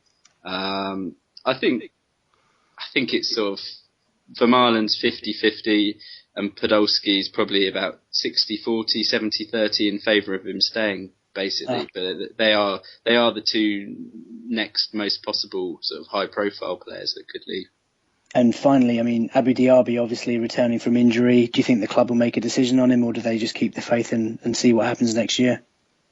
I think they, having shown so much faith already, you almost think they might as well stick it out and see if he can come good, really, because he is obviously, when fit, would add something. He's obviously a great sort of athlete and presence in midfield, and you just sort of feel, having been so patient with him for the last 3-4 seasons, they almost might as well wait now, and provided the contracts that he's on is fairly sensible, and perhaps in future there might have to be some sort of pay-as-you-play element to it. You just sort of, having got this far with him, you might as well give it another go, I suppose. But you obviously can't plan that he's going to play sort of more than any games really next season. Sure. You have to plan without him and hope that he adds something. Sure. Well, I mean, obviously now the season's over, we enter silly season. Transfer rumours are in full motion. Before we sort of look at individual players and sort of wrap up the feature, Jeremy, in your opinion, what positions do you see us strengthening, or do you think we need to strengthen in? And then I think John has a question about the war chest that you broke a story about. So let's start with positions and then we'll talk about funds. Well, I think the obvious one, and we sort of touched on it before, is striker. Giroud's done a good job, but if you want to be, and the club, I think one of the directors, Lord Harris, said today, we want to win the Premier League, we want to win the Champions League. Arsene Wenger said that in that ITV interview. If the club is serious about that, clearly you need an upgrade on Giroud, and probably also I think Arteta in that sort of holding role perhaps would ideally like someone who can come in, as we mentioned, Martinez and Bender, who could come in and maybe play alongside Ramsey in midfield. And that's not to, I think Arteta's been a fabulous signing, one of Arsene Wenger's best in a strange sort of way, because I think he's sort of been the glue that's held a lot of things together for the last 3 seasons, and you'd definitely want him around the dressing room and in the squad, but you just perhaps could do with someone who's a bit more dominant in central midfield. So there'd be the 2 obvious ones. But as we said, if Sagna leaves, the problem with Sagna leaving is that he basically needs to buy 2 players if Sagna leaves, because you can't. He sort of went into last season with Sagna as this fourth centre back, and obviously the first choice right back. You can't really, if he has to buy an out and out right back, it'd be difficult to go into the season with only 3 centre backs. So if Sagna goes, then you need to buy a centre back and a right back, and then obviously if Fabianski goes, it's another goalkeeper. So it sort of adds up a bit. I think on the squad as it is at the moment, it's just that central midfielder and striker, but it could end up being sort of 2 or 3 defenders and a goalkeeper as well. So it could be quite a busy summer. Quite an expensive summer. So John, I think you've got a question about transfer funds. I do. Hi, Jeremy. This is John. My question is about the much talked about 100 million transfer war chest. Is that all for transfer fees and paid to clubs, or does that also have to include agent fees and wages? Hi, John. Yeah, I think it's always a slightly difficult one, because we do. I mean, that 100 million figure that's been sort of settled upon, it's there in the accounts really of the amount of surplus money there is, and then you sort of take off a bit of the day-to-day running. And obviously the Arsenal Supporters Trust do a very good analysis of all of this, and nobody at the club sort of disputes it. And I've spoken to sort of senior people at the club, and they're quite happy with 100 million as being a fair reflection of what's in the transfer budget. But as you say, it's a bit more complicated than just saying there's 100 million to spend this summer on transfer fees, because although the wages are spread over a period of time, clearly you have to think about that as well when you're committing funds to a player, that over time you're adding that. It's not so simple as 100 million for 4 players. No, I don't think it is, to be honest. I think it's a big transfer fund, but the Ozil deal was 50 million euros. He's about 42 million pounds. Over his 5-year contract, his wages, I'm told, are pretty much identical to the fee. So you can see that although although that doesn't take 80 million out of the sort of bank account on day one, you obviously have to plan for that. And this 100 million figure that we talk about is not a sort of, you've got 100 million to spend this window, and if you don't spend it, it goes away. It's just a continuous bank account, basically, that's for transfer funds. So the aim is not necessarily to spend every penny every window, because then obviously it would roll over into January, and you'd be left with, if a great deal was to be done in January, you'd be left with nothing. So I think that's sometimes a misconception about when we talk about the transfer sort of war chest, as newspapers do, that it's kind of, it has to be all spent that summer or it sort of disappears somewhere. It's just an ongoing, continuous figure in the bank account, and it's grown in the last few years for different reasons. Obviously, partly because of selling players, but more because of these added Rising commercial prices. deals. So, and rising prices, yeah, absolutely. So it's grown, and my best sort of, I spoke to someone at the club about this a few weeks ago, and they put it like this, that you could do with about 100 million, you could probably do another Ozil style deal, 40, 50 million deal, plus a couple of other players of a sort of more 10 to 20 type deal. So I don't think you could do sort of two or three, you get up to your 100 million in transfer fees, and it would be a very sort of very sustainable in terms of wages. But I think certainly one of those, and then plus a few other smaller deals, is realistic. It's Jeremy, it's Steve again here. Going back to sort of like transfers in general, and obviously you're talking about how most fans don't understand that a budget is actually a budget, and obviously it runs over a period of time. But do you think other clubs actually really don't take Arsenal seriously in the transfer market? Do you think that at times the fact that Arsenal's allowed to put his own valuation on a player by the board, he's allowed to have complete control over the process, that at times he makes a valuation on a player he feels happy with, but the selling club is looking at a completely different valuation, the market is showing a completely different valuation, and that clubs seem to sort of possibly even detest Arsenal being on the phone inquiring about players because they feel that they're going to be shortchanged, and that makes it even more difficult for Arsenal to bring players in. Possibly, yeah. I think that's been an issue at different times. Certainly when the club were quite close to buying Cahill once, I think, and certainly Mata and Higuain last year, and obviously Draxler again in January. So, but no, I mean, I don't think clubs have a sort of particular view on Arsenal. I think they just do whatever is best for them, really. I think they probably treat Arsenal the same as everybody else. Maybe there's sort of a feeling sort of post David Dein that for a time Arsenal were not as sort of sharp as perhaps they were, and as perhaps when Man U had David Gill, and it sort of goes in cycles a bit. Now at the moment Man U are sort of seen as a bit of a slightly easier touch, because obviously Ed Woodward had a sort of pretty terrible summer last year with players he thought he was going to get and then didn't get, and that you do sort of hear that kind of in the football sort of amongst agents, the sort of chit chat, and certainly Arsenal for a period weren't sort of as considered as sort of dynamic or as sort of astute as perhaps, like as I say, David Gill was considered very sharp for Man United. But I think that's kind of changed a bit, and don't you think that when David Dein was working with Arsene Wenger, that quite often David Dein would actually be able to talk to Arsenal about a particular sort of player he thought Arsenal should be looking at, and he'd be able to discuss it with Wenger, and quite often Dein would go off and just buy the player. And I think that's the problem. I think that because Arsene Wenger's not required to give Gazidis or Dick Clark a list, and they go off and buy the players and do the deals, having control of Arsenal's money and paying what they think's a fair question to get a fair valuation to get the player. I think that's sometimes why we fail in exactly the same way as when Woodward came into United. He didn't really have the contacts that his predecessor did, if you like.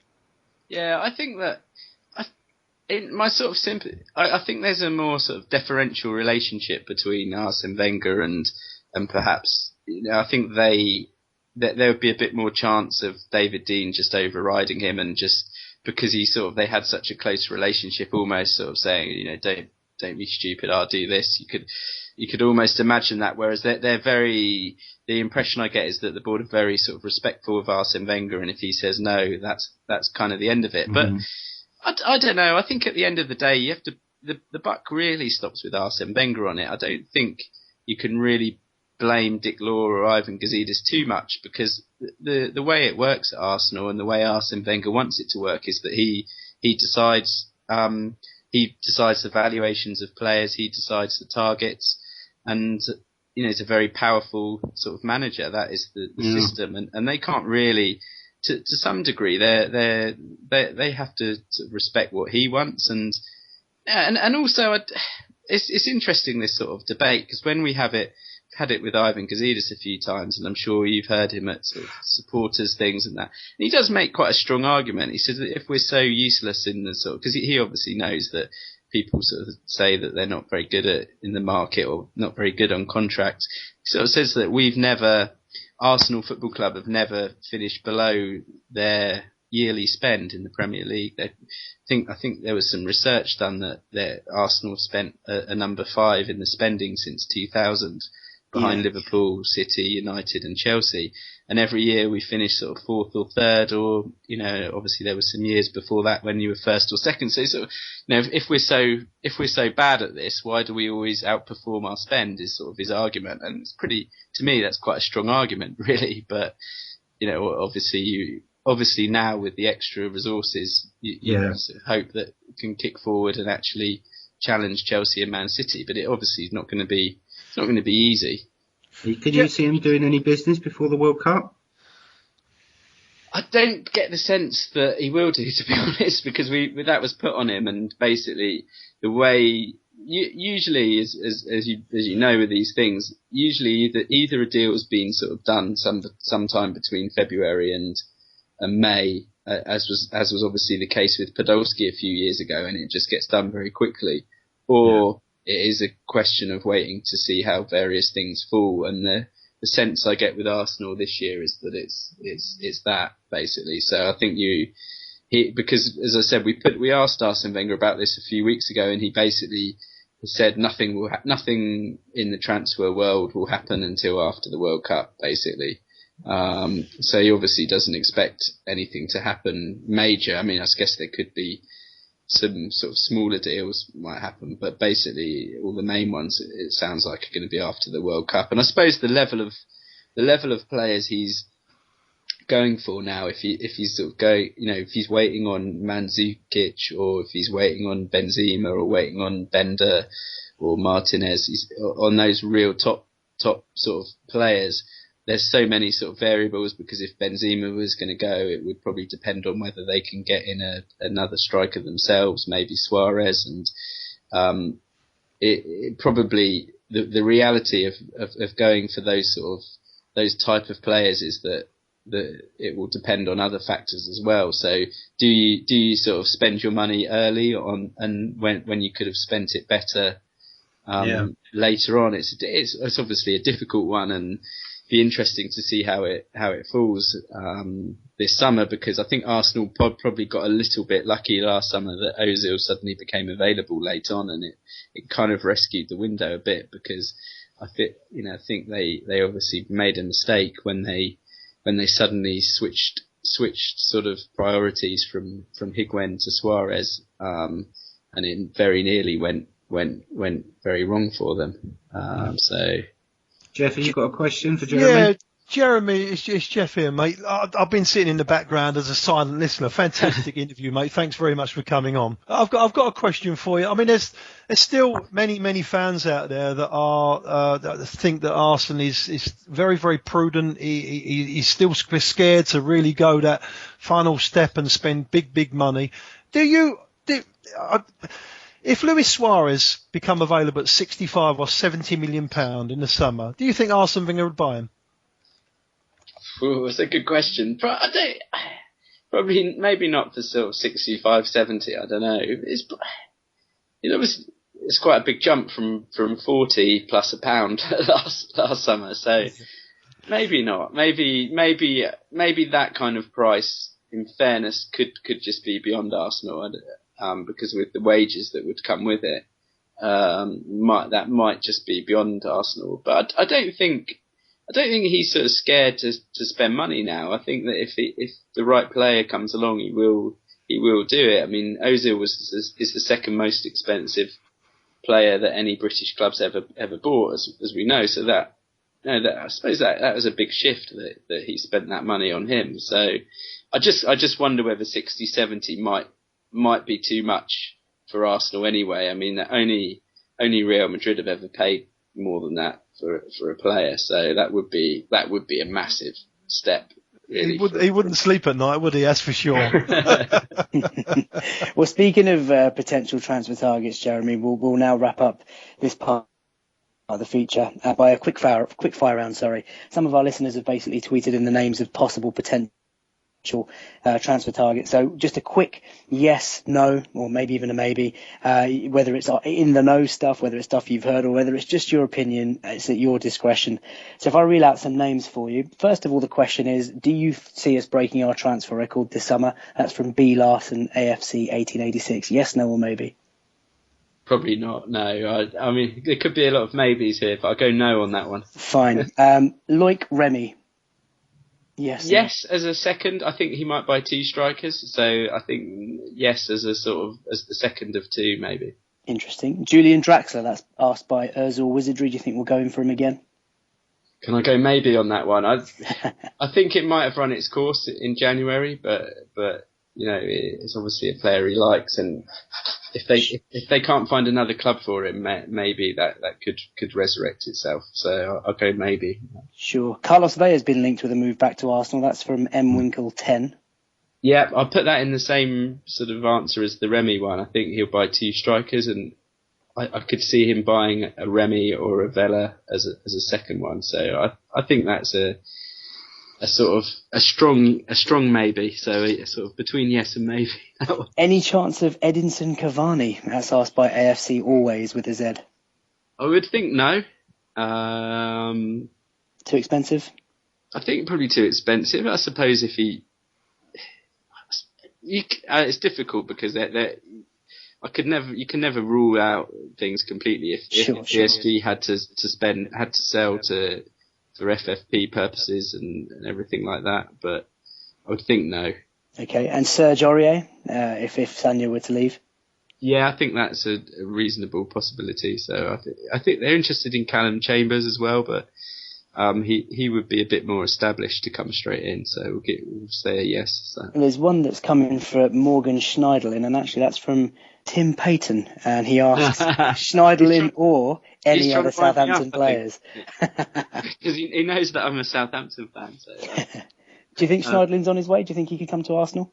Yeah, I think that's a yes. I mean, again, when I say yes, I'm not saying they're going to happen, but I think there's something in that. But I think that probably be going for, as we sort of talked about, I think with a lot of these positions, there's the kind of category A aims, which is the sort of Bender Martinez level, and then there's if they can't be moved, you sort of look for a sort of someone who's still fairly young, who's you think's got a lot of potential, and so Schneiderlin would definitely come into that category. So I think he's a reasonable shout as a central midfielder. Sure, and I have to ask this one, much to the disgrace of my fellow podcasters, but Cesc Fabregas. You wanker. You wrote a story about his release clause, I think a year ago or even 2 years ago. What's your thoughts on that? I think it's a maybe, but he's as far as we understand it, is that Arsenal have first refusal on him, or then a sell-on fee if he goes somewhere else. I suppose the thing against it is that it's just do you need him really, because you've got Ozil playing in that position now, and it's hard. I'm not sure Fabregas could play deeper, so I suppose players of that quality can play sort of all over the sort of front three positions or front four positions, but a maybe. But I would think it would be a no, just because of sort of the need of that position really, and if you're going to spend 30 odd million pounds on a player, you probably prefer him to put it into a holding midfielder or a striker. So sort of Indeed. a no stroke maybe, but it's it's one to watch because, as I say, I'm pretty sure that Arsenal have first refusal if he leaves, and they're prepared to match what someone else is going to pay. Brilliant. Well, listen, that kind of wraps up that segment with about Arsenal, and we're really, really grateful for the time that you've taken to join us. So thank you very much. What are your plans for the summer? Are you heading to Brazil to watch England, or will you be reporting from home? Or yeah, no, it's quite a sort of busyish summer. So I'm going to Brazil, and I'm there for the whole lot basically. So lucky guy. So yeah, I shouldn't complain, but it'll be quite a busy summer. And then obviously once you get back, it's pretty much, I think Arsenal are playing in New York the week or so after that, and then it's sort of Emirates Cup and Community Shield. So there's no real sort of break in the summer, so to speak. No rest for the wicked. It should be an interesting summer. I think Arsene Wenger's out in Brazil the whole time as well, so see if you can whisper some names into his ear. Well, thanks very much, Jeremy. Have a safe trip. Thanks a lot for your time. Unless anybody else has got anything they want to ask, just quickly, Danny. Jeremy, I'm just sorting out my Panini World Cup football stickers. Are there any that you need? So I've got 2 Lauren Koscielny's. I could do you a deal. I've just got some as well because I've got a 5-year-old and I was trying to get him to. He's not shown that much interest so far, but the person in the shop gave me a load of free packets, so I've got. I can't remember exactly who I've got, but I have got a book as well. I've not started filling it in. But... Well, I'm 43, and today I bought 20 packets, but I've got every Panini football. I've got every Panini one full all the way back to 1978. Brilliant. Yeah. So if you need any, you give me a call and I'll sort it out. Don't you worry. Thanks very much. Brilliant. Well, thanks for coming on, Jeremy. We really appreciate it. Thanks for coming on, Jeremy. Have a great summer. Cheers, Jeremy. All right. Thanks for having me. Great stuff, mate. Fantastic. So that was a Bergkamp Wonderland podcast. Thank you very much for listening and have a great summer. Good night. Bonjour.